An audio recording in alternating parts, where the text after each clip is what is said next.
Hi, this is Rabbi Orlofsky. Welcome to the Rabbi Orlofsky Show.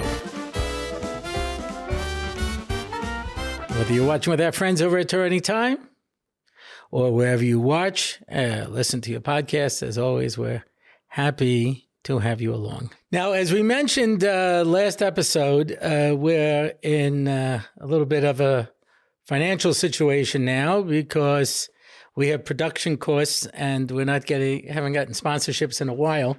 So we reached out first to the WhatsApp group and we got a number of sponsorships that we're still using now.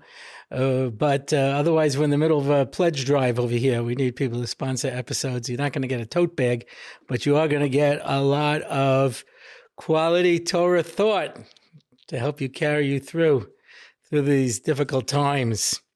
So this sponsorship is sponsored anonymously, and it reads, "The show must go on." Baruch Hashem. My wife and I have not missed an episode since you started. Thank you, Rabbi Orlofsky. Thank you, and big schus that you're continuing to be Marbitz Torah to Klal Yisrael. We're still in the middle of this terrible situation where we're trying to destroy Hamas and root out the evil that has plagued us and caused so much terrible tsaros. And I know we do the question and answer at the end, but I got a question. It says, could you give, some positive, message and positive stories that have come out of this, etc.? And the answer is no, I really can't. Not that they're not there. It's just that, I don't know, I can't speak for anybody else here, but you ever had bang your head and you're in terrible pain or you cut yourself or somebody and somebody goes like, "Oh, Baruch Hashem, I'm sure it'll work out for the best." Look at the positive, you don't want to hear it. And from my point of view, things are still too far. I'm still in shock. I still am. It's weeks, but I'm in shock. I cannot process it. My brain doesn't have the ability to process what's been going on. And so I've spoken about this in the past, but the Gemara in Brachos, where Moshe Rabbeinu says to HaKadosh Baruch Hu, "I want to see you." And Hashem says, "Well, you can't see my front, you'll see my back." So Hashem has a front, Hashem has a back. So the Gemara says he showed him the knot of his tefillin shorosh. Showed him the knot of his head tefillin. So what does this mean? So what it means is Moshe wanted to understand why bad things happen. And Hashem says, you won't understand them as they're happening, but when it's over, you'll look back and then you'll understand it. And that's the mashal with the tefillin, because you see somebody wearing tefillin and you see two straps in front of him, but unless you go to the knot at the back, you don't understand where it's coming from. So when this is over and Eretz Hashem, we will be victorious and we will wipe out the terrorists and please God save the hostages and, have Yeshua, then, I'll be happy to try to give a more positive spin. But right now, there are too many Jews who are suffering here in Eretz Yisrael and abroad because of the anti-Semitism and terrible things that are happening for me to try to be positive about it. So Mitzvah Hashem, that day will come and we'll look back and look at the knot of the tefillin and try to see the positive, But at the moment, right now, we're grieving. Yeah, there's a time to mourn and a time to celebrate. This is the time to mourn. Anyway, I just wanted to address that question because I know that all of us are trying to make sense out of things and get there. And the one thing that we have focused on in the Rabbi Orlofsky show is shmiras Shabbos. Big people have told us that this is part of the key to being able to, one of the things we should be working on at this time is our shmiras Shabbos. So last time we talked about malacha. We talked about the don'ts. Shama v'zachar b'dibor echad. Hashem said Shama v'zachar at the same time. Shama are the los ases, Zachar are the ases. And I spoke last time about the malachas and how to try to maybe give them a more positive spin. I want to talk now about the concept of kavod Shabbos, being mechabed Shabbos. Yeah. And I had a friend of mine whose father ran a takeout place, in Brooklyn. And he says, my father would run in a few minutes before licht benching, take a quick shower, get dressed, and run off to shul. And he smelled like chicken and kugel the whole Shabbos. Now, maybe some people enjoy that, you know what I mean? The new cologne, kugel, you know what I'm saying? Yeah, a little bit here and there. But what he meant is that he was so busy, at the shop, they didn't really have a chance to get ready for Shabbos. One of the things of being here in Eretz Yisrael is on Erev Shabbos, things closed down early. When we first moved here, it was a big shock to us. I don't know if it still exists, but when we lived in Far Rockaway 35 years ago, there was a fruit store that also had groceries called Big Banana on Rockaway Turnpike. And if we ever forgot that we needed something, I would quickly hop in my car and rush off to Big Banana and get whatever we needed, for Shabbos. Came to Eretz Yisrael, and that option did not exist. When the stores closed, the stores closed. And you could see people outside, like desperately banging on the door, Sorry, that's it, we're closed. So there were gemachim that people have. If you want to, you need challahs, you need wine, you need baby wipes. A different gemachim, because people know that once Shabbos comes in, that's it. I have found my Big Banana. This is, if you live in Yerushalayim, here's my secret Big Banana. I haven't been there in a long time. I haven't been there before COVID, so I don't know if anything changed. But in the giant Bells shul, that big, gigantic thing, so there's a mikveh in the bottom. And now, it's not unusual that outside of the mikveh, they'll sell, kugels and sometimes challahs, sometimes cake, sometimes dips. I always thought it was ironic to sell dips outside the mikveh, but okay. And, you could pick up a few things. But there, they had a whole lot kolet. I was once, it was getting late, and I had certain things I desperately needed. So I took a chance. I went there. Oh, the place was hopping. Everything you could possibly want. Housewares, flowers, clothing, whatever you needed was there at the Vision's Mikvah Superstore. But in general, you have to plan ahead. Make sure you have everything that you need. Make sure it's there. When is the makolet clothing? When is everything happening? Because that's it. At least the last few hours, there's nothing there. So that gives you a chance to really try to prepare yourself for Shabbos, as opposed to just being busy and mamish working to the last minute and then running in and like a crazy person. So I remember somebody who was one of the gaboyim for the Alta Boston Rebbe in Boston, and he was in his house, and he still had to get to the mikveh, and he had to take care of some things, and he was setting things up for the Rebbe in the house, and he knocked over a plant, and it fell on the carpet, and all the dirt came out. The plant came out, and he was already late. He says, and I was about to use what we called during the Nixon administration, an expletive deletive. Yeah. It's going to say a naughty word. And he's like, and he looks, and the Rebbe's standing right there. And he says, I was just about to use a bad word. The Rebbe looks at me, and he looks at the plant, and he goes, nah, nah, nah, nah, nah. And he says, what can I do? I laughed. I had to laugh. It all went away. All the anger disappeared.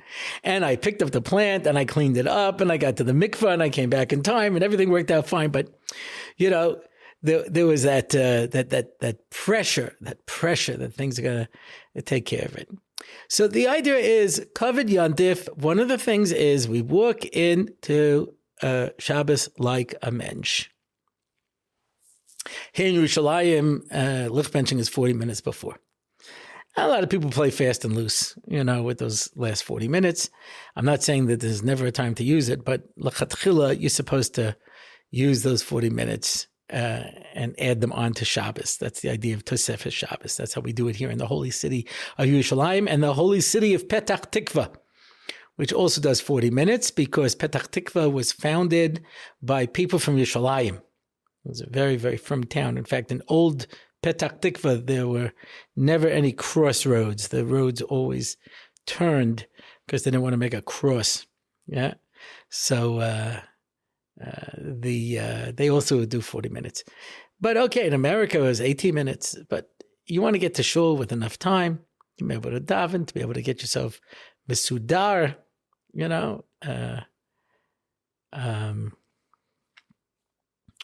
I was in Miami. I was staying by a very chashuv fellow by the name of Dr. Makovsky.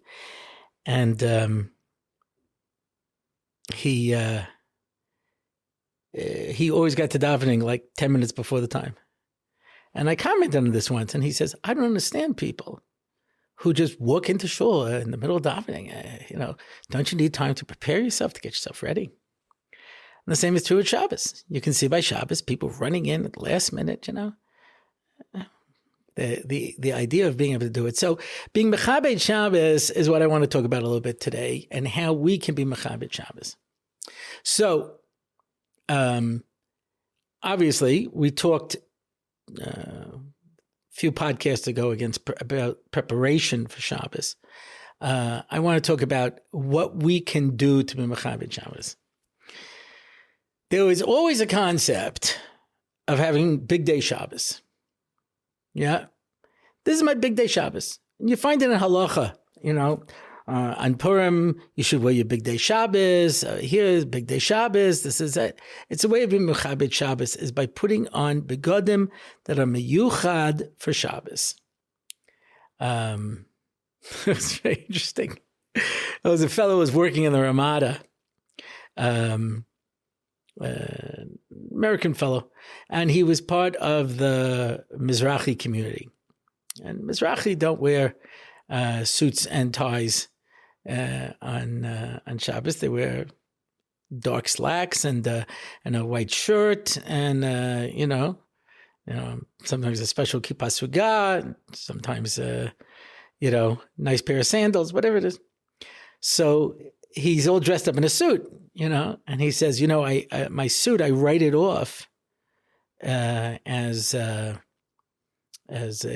tax deduction because I only use this for work. On Shabbos, I don't wear this. So it's a funny thing. How are you mechabed Shabbos if you always wear suits and you always wear ties? You know what I mean? Like you always wear nice shoes. How do you differentiate? The answer is there are madrigas. Clearly, there are madrigas, and a person has to take that into account. That I have my big day Shabbos, what I say for Shabbos, and whether it's a nicer shirt and a nicer tie, a nicer suit, a nicer hat, nice pair. Chanach Teller tells the story about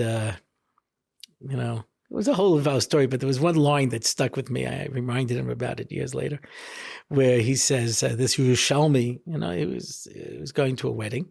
So he got dressed for the wedding. He put on his other hat. Otherwise, he was always more or less wearing big day Shabbos. But to be able to have clothing, Shabbos shoes, Shabbos hat, if you wear a hat, Shabbos, shirt, Shabbos suit. There is a concept of having some special begodim for Shabbos and special shoes for Shabbos. Yeah, that Shabbos has to be different. Azriel Talbot says that when he was in the ghetto in World War II, he says his mother would make them wear their clothes inside out all week and then wear it right side up for Shabbos. They didn't have any clothes other than the clothes on their back. Something that that this is Shabbos clothes. I'm going to mechabed Shabbos with my clothing. And you see, people sometimes are not so careful. They come in with clothing that is not mechubadik for Shabbos. Now, sometimes people can't afford it. I understand that. There's nothing you can do. A person has to do the best that they can with what they have. Yeah. But a person who's in a position, when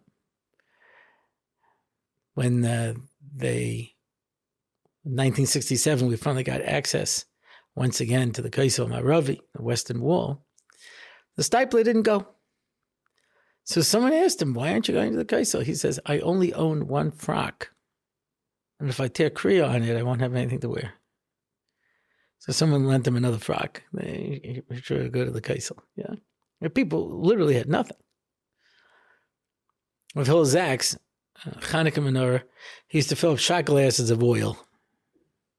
So someone said to him, your grandfather, Chavetz Chaim, he used wax candles and he blew them out after 30 minutes.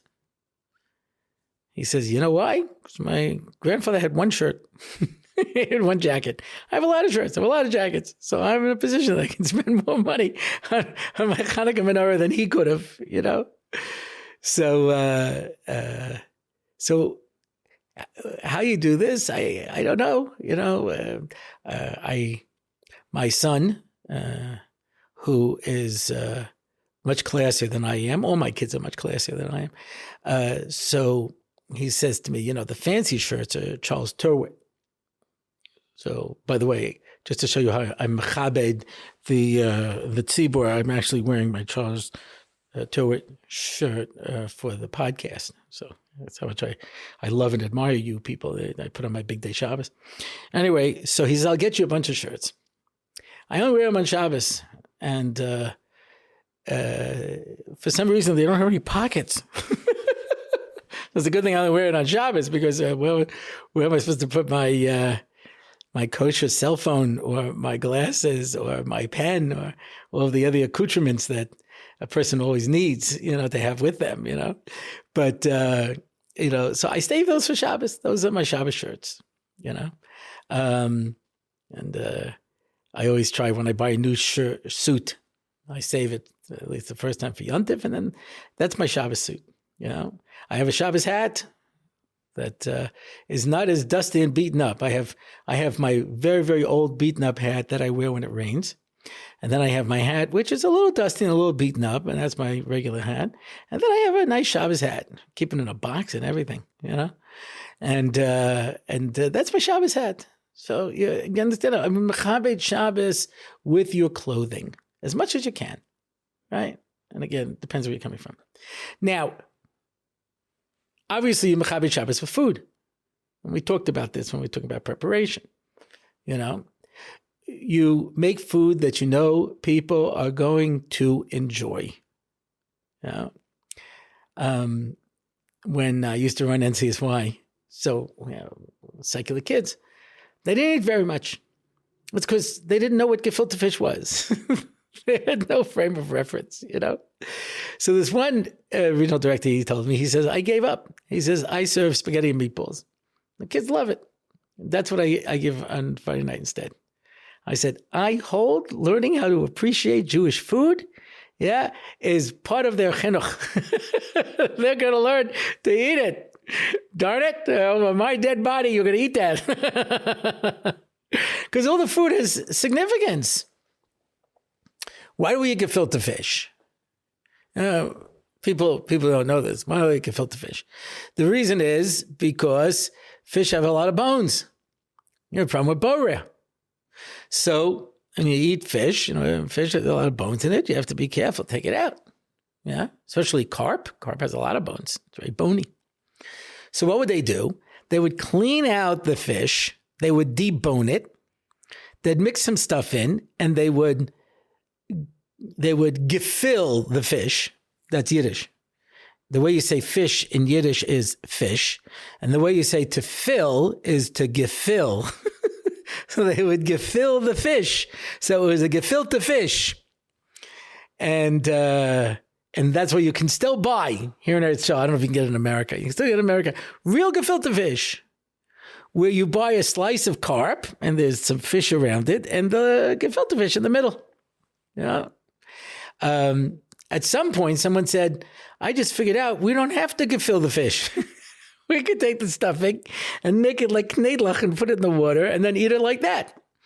So the term gefilte the fish is really it's really a misnomer, but you can still get real gefilte fish. But the reason people eat gefilte fish is halachic.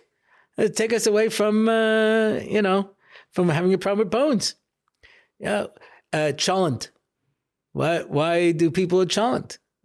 Because there's a mitzvah to eat hot food on Shabbos day.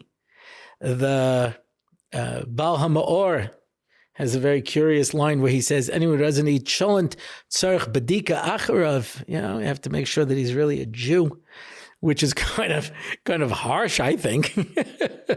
But the reason is because the Kra'oyim, who were very popular in the 900s, the 1000s, into the 1100s, they made up their own interpretation of the Torah. And that's why they call themselves Kra'oyim.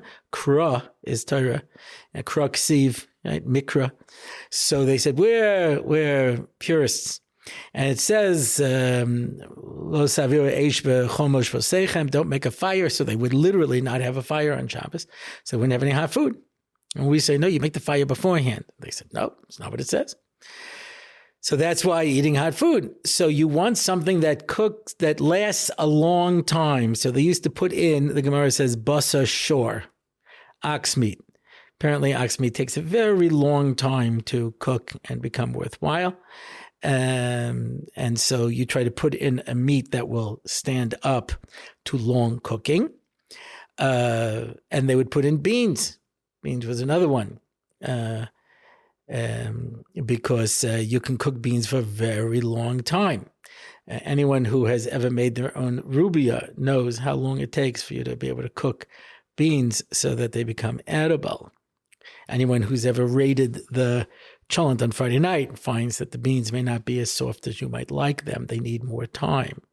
So someone told me once, and again, I never bothered to check this out, and it might be totally false, but cholent is from the French. Lent is like beans, like lentils, shul is supposed to be hot. Shul, lent, I don't know if it's true at all. But hot beans, because you find food that you can cook for a very long time. So there's significance to the food that we eat on Shabbos, but obviously, you gotta know who you are and what you are and what works with it. One of my dietitians, I went through a number of them. Some of them committed suicide. Some turned to drugs and alcohol. But I was a hard case. But one of them said to me once, goes, "I don't understand you from Jews." She says to me, he says, I went to a frum meal. He says, first they sit down. Now this is caught on in America. When I was growing up, you never did this, right? You sat down to the meal. You had a piece of gefilte fish, and you had soup, and then you had some brisket, potato, She goes, I don't know. You go to a Shabbos, and they put out 20 dips and salads, and they just keep slicing of challah. People keep eating them, more dips and more dips. He goes, okay, that was at least a meal. That's it. Now bench, that's a meal. Says then they bring out the fish. The soup, you just had a second meal. Then they bring out the main course, the meat or the chicken and the potatoes and the rice. This is an Israeli thing. I don't do this in America where they serve both potatoes and rice. You have to get in all the starches, Sometimes there's even a vegetable, you know what I mean? And that's another meal. Then they bring out the dessert. What they bring out for the desserts, that's a whole meal all by itself. You eat 4 meals Friday night. So there's no question. That's a more of a Middle Eastern thing. It's actually a Gemara, because the Gemara says that they used to eat everything with pas. That's why you ever see these people when they serve, fruit salad for a first course to avoid the shaila of a bracha. They eat it with bread. Fruit salad really wasn't meant to be eaten with bread. You never see anybody having a fruit salad sandwich. It just doesn't happen, But they used to put out all of their food like that in little bowls, and they would put out, lafas, those the big pitas, and you just sit there and dip. That's how they ate everything, was in a dip. And soak it up in the bread. I've never given this recipe. Somebody just wrote me and said, more recipes. Okay. I never gave my mom's fricassee recipe, This is a little more labor intensive than I like to do, but it's one of my mom's recipes. She never gave me to make fricassee, but I watched her do it. And so I think I have it down more or less. You fry up onion and garlic. Fry it up. It doesn't have to be dark brown, but it has to be like, at least translucent. And then you start adding in chicken parts. The way my mother did it was with wings and necks. And that's what my mom put in. And they would stir it up until it got browned together with the onions and the garlic.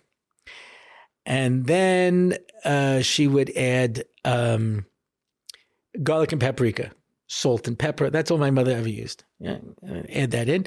And you add in a little bit more paprika because you want it to get dark. And then it starts to get real thick. Yeah. Then you add some water and you let it simmer a little bit. And then she adds the pupiks. I don't know what they call pupiks in America. Here they call it korkavan. And they're the little pupik of the gizzard. I think they're gizzards of the chickens. And you put those in. It gives it a very special taste. Some people love them. I don't like them, but they definitely give the fricassee taste, And you mix that all up together. And then she would take chopped meat, maybe a little garlic, that was it, and make little meatballs and put it in, add water, and then she would boil it up, cook it up. My kids are not such fans of the wings and the necks, so we started adding polkies so that there was more chicken there, and then we started adding in whole pieces of chicken. And one of the things I've done that my mom never would have done, but which I do, is that I now put in those mesh bags. I put the necks and the wings, so that it doesn't all fall apart together. And that's it. It's very tasty. But there's one thing that's missing. And I learned this from my nephew, Michael Orlofsky, when he was here one meal when we served the fricassee. He goes, it's good, but the gravy's not thick. You have to thicken the gravy so that when you serve the fricassee, after you eat the fricassee, you can sop up the gravy with the challah. So I started adding flour. If you are a neophyte cook, then you may not know this. If you're an experienced cook, you know this already. Never add the flour. It'll just clump it.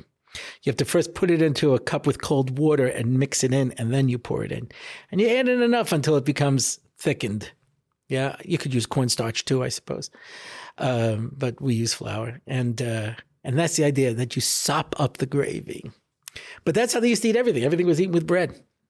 So you want to make sure that you make these kind of things because people like them. Now, I have children, God bless them, keep them, that make every one of the dips themselves. They make their own hummus. They make their own tchina.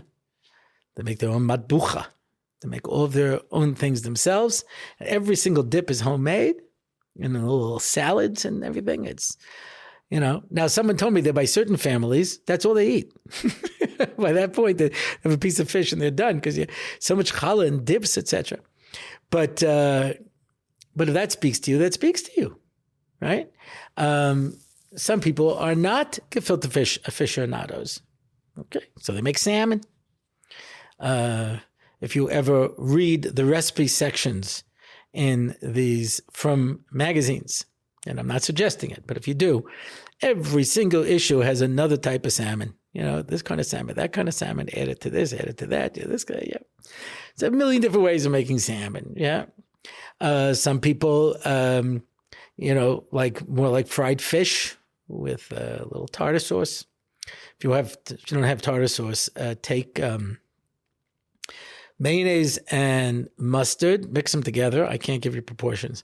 And then add a little hot dog relish. Without the hot dog, just the relish. Mix it up together. That's a very passable tartar sauce. So something like that. Okay, but know who you're doing. My machatenista, Mrs. Orbach, out in Moshav Matas Yahu. So my son-in-law told me that Friday night is chicken soup. My kids will rebel. There'll be open rebellion on my hands if we don't serve chicken soup Friday night, and we serve chicken soup, but his mother makes a different soup every week. And at Shabbos meal, at some point, he says, "What soup do you want for next week?" She has a whole variety of soups, and people make different types of soups. We make chicken soup. I don't think I have to give a recipe for chicken soup. I don't think, but I will, just in case there are people who don't know how to make chicken soup. First of all, I put in a whole chicken because we like boiled chicken. We make make stir fries. We make other things with the boiled chicken. You put in a whole chicken. That's really there's a big mila there. It really helps your chicken soup when you put in a whole chicken. And water. And then we boil it up and we keep skimming off the yichi stuff on the top until it's more or less clear. And then we add in 2 or 3 onions deciding on the size of the pot. And we add in 6 to 10 carrots chopped up depending on the size of the pot and how many little kids are there, because most of them only take their chicken soup with carrots. And put in 1 or 2 stalks of celery chopped up, and a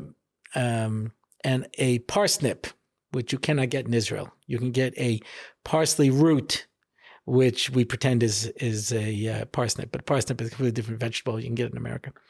And that's it. That's all my mother put in.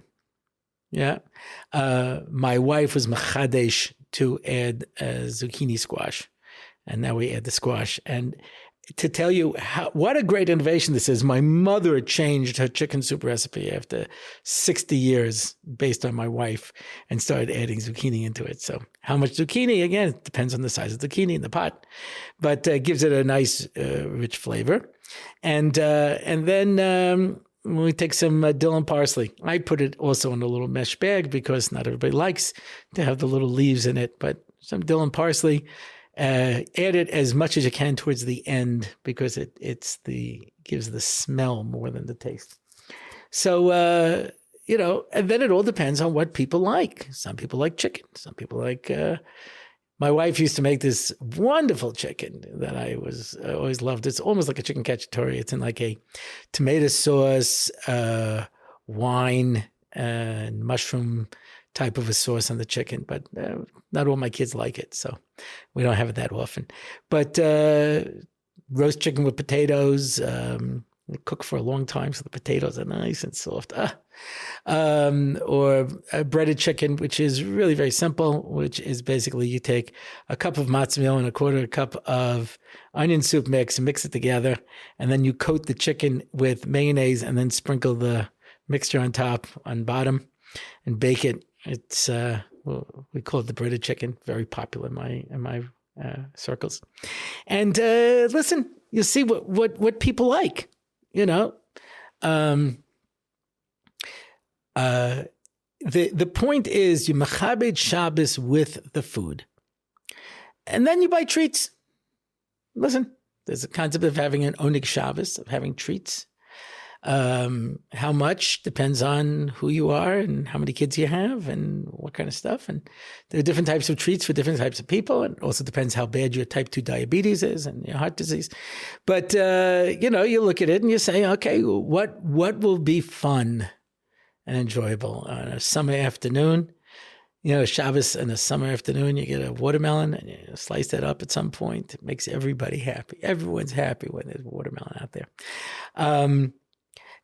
Some people are wine aficionados, other people are not. Some people like to have some schnapps, and I can only caution go see the videos that were put out about people who, mask their alcoholism as Oneg Shabbos. So it's one thing to have a l'chaim, it's another thing to get yourself drunk. There's no excuse for that. Whatever you think is going to be mechabed Shabbos with your food. Beyond that, okay. So when I was a teenager, I was an FBT. Most people are familiar with an FFB, that's from birth. Most people are familiar with the term BT, that's about tshuva. Some people are familiar with the term MO, which is unorthodox, Charedim don't have an initial. They don't believe in it. But, everybody's got things. Anyway, I used to tell people I was an FBT. What's an FBT? That's a flaming Baal Tshuva. I was a flaming Baal Tshuva. These are the people who carry around a spear looking for, Zimri. Extremely religious, intense. And there's a certain level of intensity, I got from a 12, that I just could not ever recreate later in life. There's that certain excitement and fire, passion that teenagers have. There was a fellow who used to do a comedy routine. He became frum, and he would do a whole, comedy routine on becoming frum and what was involved. It was a very funny routine. Anyway, after all, he did a follow-up show, and he says, "I want to announce I'm no longer about tshuva. Now I talk during davening." A sad commentary, but I was a flaming Baal Tshuva. So you have to understand that my family was not Shomer Shabbos at this point. So Shabbos day wasn't a problem. I basically had the house to myself, but Friday night, there was all kinds of stuff going on. So I come in one Friday night, and one of my brothers turned on the light in my room. He had to get something. So I can't sleep with the light on. It really ruined my Shabbos. So the next week, I taped the light switch. Now, my father would come home, and we had Friday night meal. He made kiddush, Manischewitz extra heavy malaga. That was it. And then he would wash. Nobody else washed. He would wash. He'd make hamotzi. We had challahs. And a little salt dish that he would dip it in. And then we would, soup and brisket and whatever it was, Then everyone would watch TV or do whatever they were going to do. Anyway, I'm at the Friday night dinner, and the same brother says to me, it's the weirdest thing. I had to get something from your room, and someone put tape on the light switch. And sure enough, I go in and the light is on, So I had to unscrew the light bulb before Shabbos and hide it on the bottom of my closet. Now, that was more involved than one might imagine, because you remember this was the end of the 60s, the beginning of the 70s, and everything was still very mod, if you remember that, the tie-dye shirts and the bell-bottoms, It was one of these fancy, type of light fixtures with these 6 globe light bulbs. I would every Friday unscrew all 6 light bulbs and hide them at the bottom of my closet. And I had a little night light that I would leave in my room. And just to show you what I mean by a flaming Baal Tshuva, I had a high riser, and the bottom high riser was in terrible shape. But I would sleep on that all week, and then I would put it away, and I would sleep on my regular bed on Shabbos. That was how I wanted to be Mechabed Shabbos. And I wanted that my room should be some sort of a haven where you could feel Shabbos, even if you couldn't feel Shabbos anyplace else. In my room, you could. And it's very hard when you're someplace and they're not keeping Shabbos and you want to keep Shabbos to maintain it. And so you have to be very honest with yourself. How can I be Mechabed Shabbos based on where I am and my circumstances? Yeah. So there's a story. I didn't check out the story, but I told it over at my Shabbos table once, and a girl says, it's true, I went out with him. Yeah. This guy his name was David. He went to, I remember the name. It's a good name, David. He went to Eshet Torah, and he became Shomer Shabbos. And he goes back home to his family, which is in the middle of nowhere in California. There's no shul, there's no anything. And he's trying to keep Shabbos, and his whole family is not keeping Shabbos. And so he ends up spending all of Friday night in his bedroom by himself. And it's the only time the family gets together as Friday night is they watch TV. That's what they do.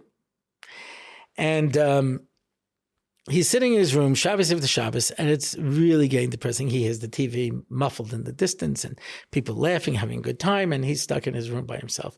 And he finally can't take it anymore after X number of weeks. And he says, God, I can't handle this anymore. If you still want me to keep Shabbos, then you have to send me a sign.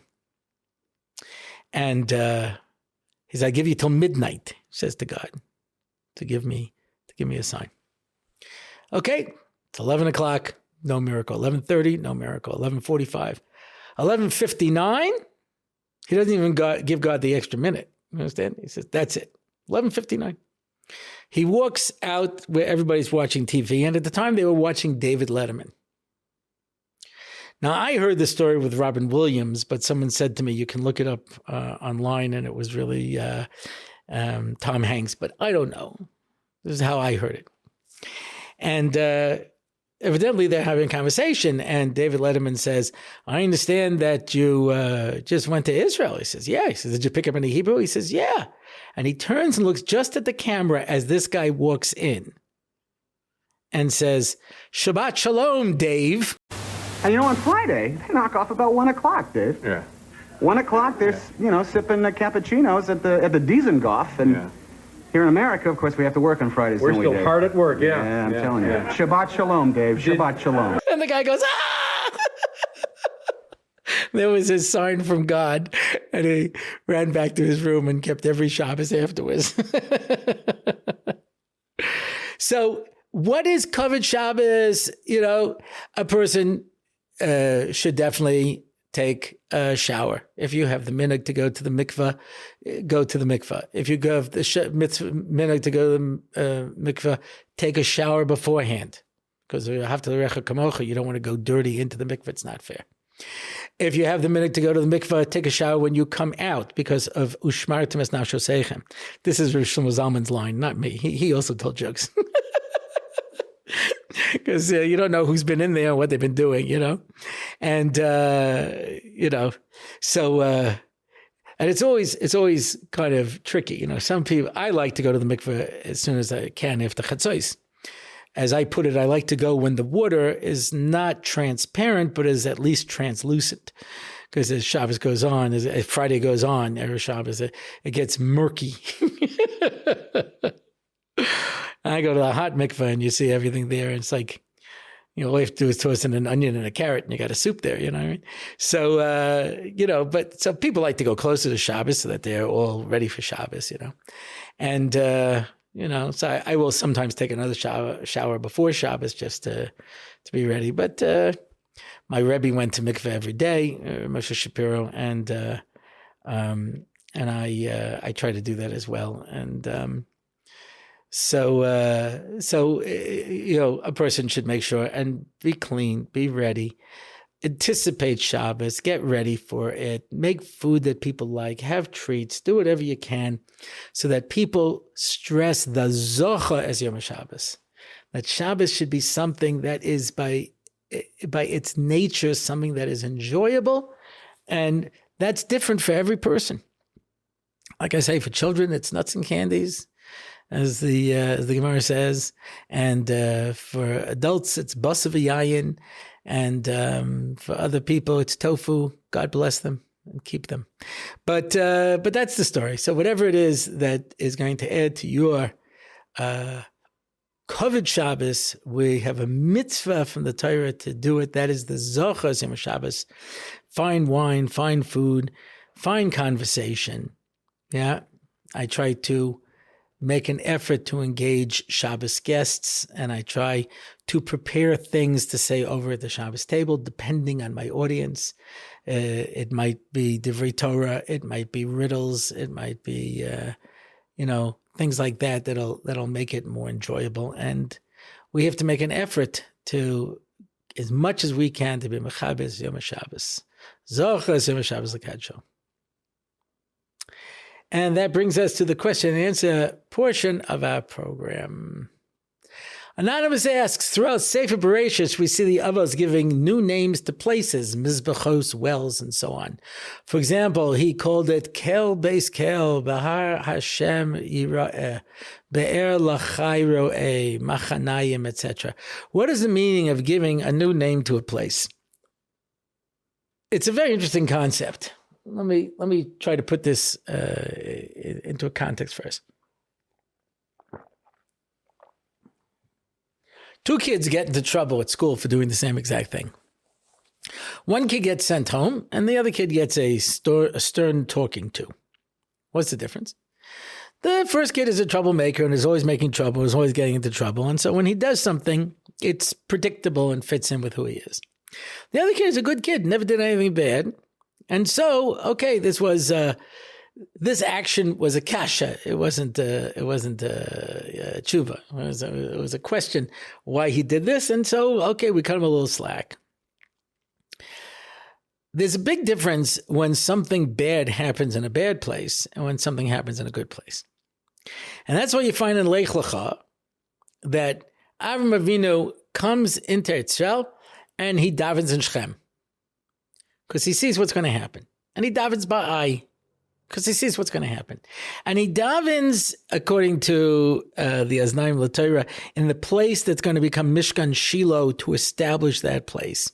And wherever he sees there's going to be troubles for Klal Yisrael, he builds a mizbeach, he davens, he does something to make this a positive place and thus negate the negative consequences that are going to take place. This is similar to the view in the Das Kanim that the Atzei Shitim came from Shitim to mechaper on Maisa Shitim that would be done there. Because once they used Shitim as the place to get the materials for the Mizbeach, so they're able to establish it.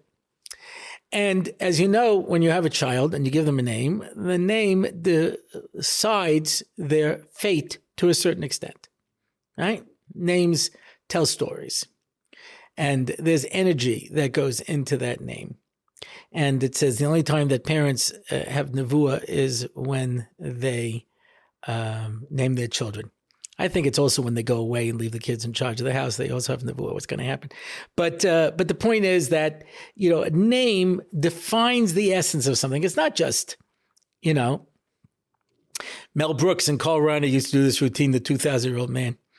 And he says to him, where do names come from? He says, well, most names are onomatopoeia, He says, really, for example, egg. He says, listen very closely as a chicken is laying an egg and you'll hear it go, egg. He says, well, shower because you turn on the water, it goes shh, and you go in and the water's too hot and you go, ow, this is a shower. Anyway, he does this with a bunch of words. He goes, and what about, why is a nose called a nose? He says, because otherwise it would be a ear. What kind of stupid question is that? It's a nose because it's a nose. So, as Shakespeare says, a rose by any other name would smell as sweet. It's true. Because in English, words don't mean anything. But in Lashon HaKodesh, every word shows you the essence of something. And you see that people have done this throughout history with names of places and things as well. So that when people started moving to America, I don't know who it was who came up with the expression, but it was called Amareka, an empty people. The British called Brit-ish, the people of the Covenant or the Commonwealth, if you will. I don't think it was by chance that Russia was called Russia. You understand?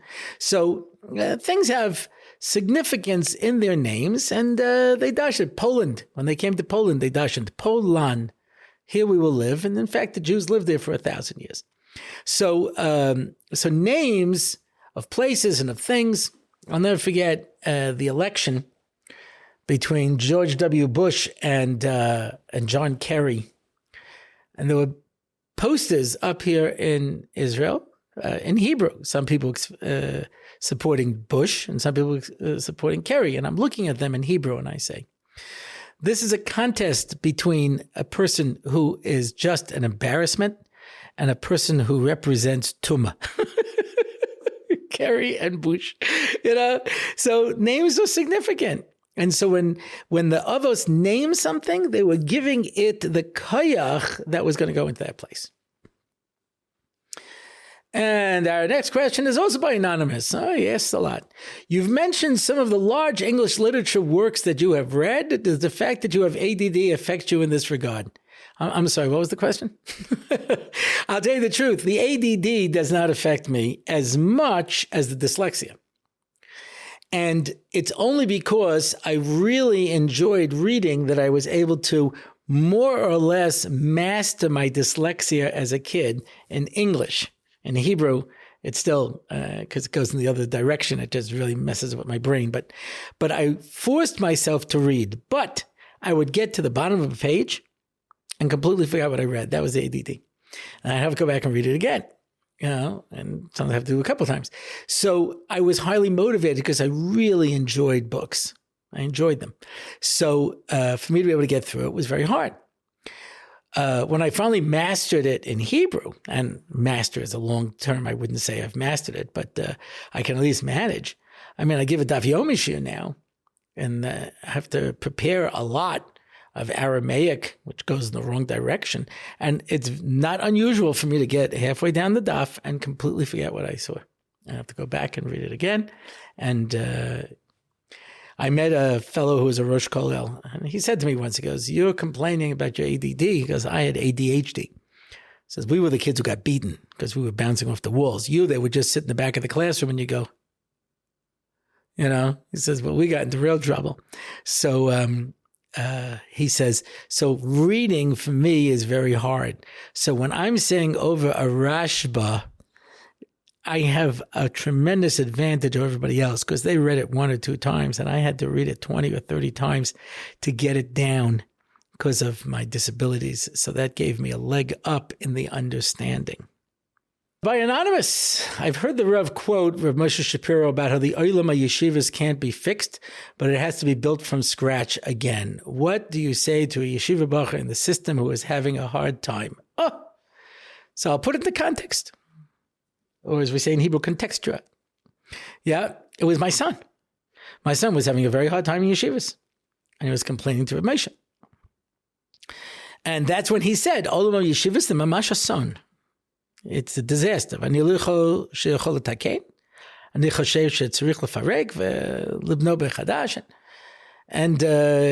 very pessimistic. So my son says, so what do you do? So Rachel says, what do you do? Says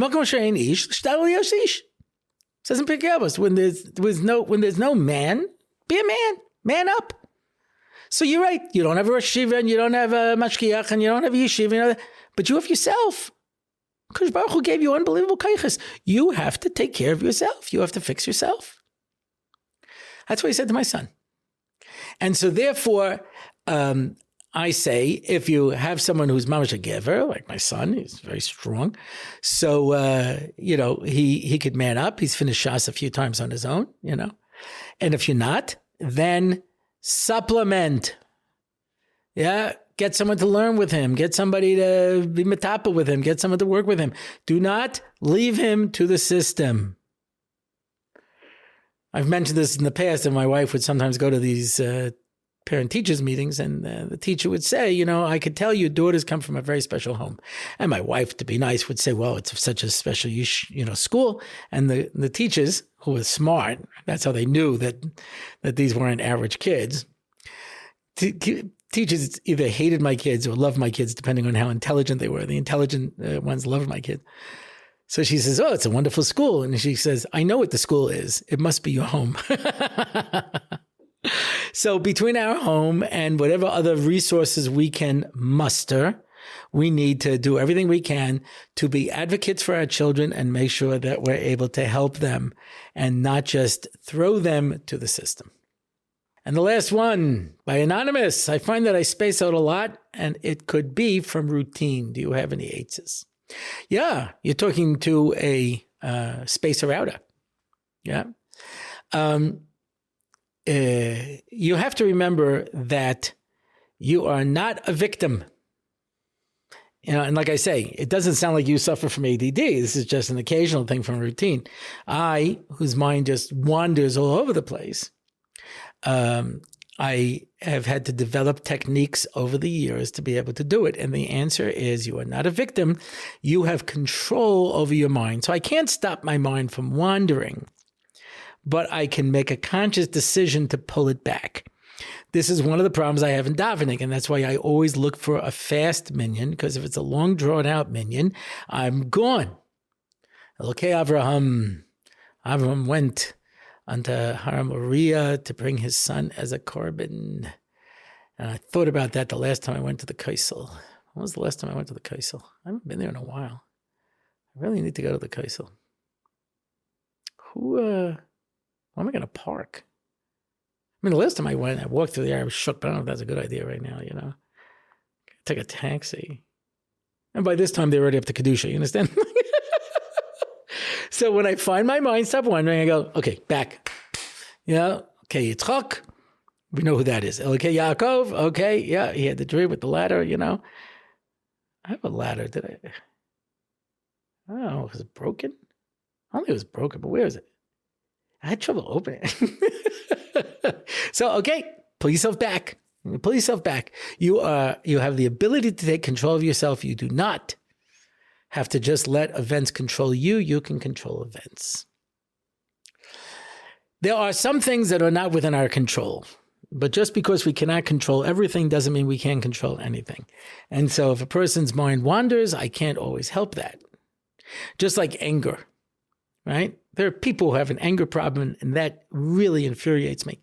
But they say, what do you do when you get angry? He says, the anger is a spark. Your job is not to give it any fuel.